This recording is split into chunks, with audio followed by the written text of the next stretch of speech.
ஆங்கிலம் என்பது எல்லா மொழிகளுடைய கலப்பு என்பது தெரியும். ஆனா உலகத்தை ஆளக்கூடிய மொழி. அதற்கு அதுக்கு மாற்று கிடையாது. எல்லா மொழிகளிலிருந்தும் சொற்களை இரவல் வாங்கினா அது ஒரு மொழியினுடைய வளர்ச்சி. அது தனி மொழி இல்ல. செம்மொழி இல்ல. ஆனா தமிழ் செம்மொழி. நம்ம தமிழுடைய கான்ட்ரிபியூஷன் தமிழுமே நிறைய சொற்களை ஆங்கிலத்துக்கு வழங்கியிருக்கு நமக்கு தெரியும். எல்லாருக்குமே தெரியும் 1 இல்லை என்றால் 1 இல்லை, 8 இல்லைன்னா 8 இல்ல, மாங்காய் இல்லைன்னா மேங்கோ இல்ல. இப்படி இது நம்ம சொல்லவே முடியாது. அத்தனை ஆயிரக்கணக்கான சொற்களை தமிழ்ல இருந்து ஆங்கிலத்துக்கு போயிருக்குது. அதே மாதிரி ஆங்கிலம் தமிழுக்கு சில சொற்களை கொடுத்துருக்கு. அது நாம பயன்பாட்டில் கொண்டு வந்துட்டோம். ஆங்கில சொல் பயன்படுத்துவதற்கு எளிமையா இருக்குங்கிறதுக்காக சட்டை என்று சொல்லுவதை விட ஷர்ட் என்று சொல்லுவாங்க அதிகமா இருக்காங்க. முழு நீள கால் சட்டை என்று சொல்வதை விட பேண்ட் என்று சொல்றவங்க அதிகமா இருக்காங்க. அதுக்கு நிறைய காரணம் இருக்குது. இதெல்லாம் விட்டுட்டு சில சொற்கள் எப்படி மருவி வந்திருக்குங்கிறது நம்ம கொஞ்சம் யோசிக்க வேண்டியிருக்குது. இந்த ஏட்டுன்னு ஒரு சொல்லு இருக்கு. தலைமை காவலர். தமிழ்ல சொன்னா தலைமை காவலர். காவலர்கள் இருப்பாங்க, கான்ஸ்டபிள்ஸ். ஹெட் கான்ஸ்டபிள்னு பேர் அவருக்கு. தலைமை காவலருக்கு ஹெட் கான்ஸ்டபிள்.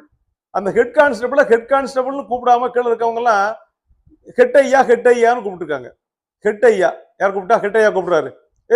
144 உன்னை ஹெட் ஐயா கூப்பிடுறாரு. ஹெட் ஐயா ஹெட் ஐயா ஹெட் ஐயான்னு சொல்லி அதை அப்படியே பேச்சு வழக்குல மருவி ஏட்டையா என்று மாறி இருக்கலாம் என்று நான் கருதுகிறேன். அதே ஒரு நண்பர் சொல்றாரு, ஏடு வச்சு அவர் மெயின்டைன் பண்றதுனால அவரு ஏட்டையா, ஏடு ஐயா இல்ல, ஏட்டையா இல்ல, அது ரைட்டர் என்று ஒருத்தர் தனியா இருப்பார்.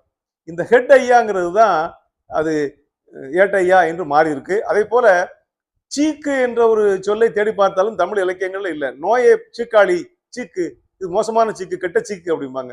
சீக்கு கோழி அப்படிம்பாங்க. இந்த சொல்லும் இருக்கிறதானா இல்ல. நான் யோசிச்சு பார்க்கிற போது சிக் என்ற சொல் தான் சீக்காக மாறி இருக்குமா? ஆங்கிலத்தில் SICK சிக் என்றால் நோய். அந்த சிக்கு தான் சீக்கா மாறிடுச்சா இல்ல சீக்கு என்ற சொல் தமிழ்ல ஏற்கனவே இருந்து அது சிக்கா போயிருக்காங்கிறதும் நம்ம கொஞ்சம் ஆராய்ச்சி பண்ண வேண்டி இருக்குது. இப்படி நிறைய சொல் இருக்குது. இந்த அனாசின் மாத்திரை விளம்பரத்துல ஒரு நாளைக்கு 4 வில்லைகள் என்று அந்த டிவியில அந்த காலத்துல வந்தது. இந்த வில்லை இந்த தென்காசி மாவட்டம், திருநெல்வேலி மாவட்டத்துல வாங்கி சாப்பிடுற மிட்டாய் இந்த ஆரஞ்சு மிட்டாய் சொல்ல மாட்டாங்க. ஆரஞ்சு வில்லை இன்னும் சொல்றேன். பள்ளி உருண்டை மாதிரி, பள்ளி முட்டை மாதிரி சின்ன உருண்டை இருக்கும். அது பள்ளி மிட்டாய் இல்ல, பள்ளி வில்லைமா. அந்த வில்லைங்கிற சொல்லு எங்க தமிழ்ல வில்லைங்கிற சொல்லு இல்லையே. வில்லை என்ற சொல்லு எங்க வந்ததுன்னு ஆங்கிலத்துல பில்ஸ்ன்னு இருக்கு. பில் எங்கதான் பில் சொல்லுமே. பில் வில்லா மாறி வில்லையா மாறி இருக்கலாம் என்பதும் நம்ம ஆராய்ச்சிக்குரிய ஒரு கருத்தாக இருக்கிறது.